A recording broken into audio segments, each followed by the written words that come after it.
Dinda Hau hamil anak kedua, ungkap kondisi dan usia kandungan. Dinda Hau mengungkapkan kebahagiaan lantaran sebentar lagi akan melahirkan buah hati keduanya.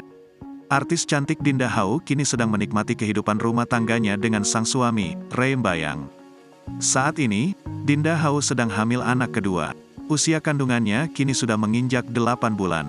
Kabar kami baik, bahagia, sehat dan kandungan 8 bulan insya Allah sebentar lagi lahiran, kata Dinda Hau. Dinda menyebut hari perkiraan lahir, HPL, anak kedua, pada pertengahan Maret tahun 2023, yang membuatnya sedang sibuk mempersiapkan kebutuhan calon bayi. Persiapan sudah ya, kemarin abis beli baju buat anak, tadinya mikir mau pakai bekas kakaknya karena sama-sama cowok. Cuma mikir lagi, mau kasih yang terbaik aja, ujar Dinda Hau. Selain itu, Dinda ternyata juga sudah merencanakan tempat untuk proses persalinan keduanya mendatang.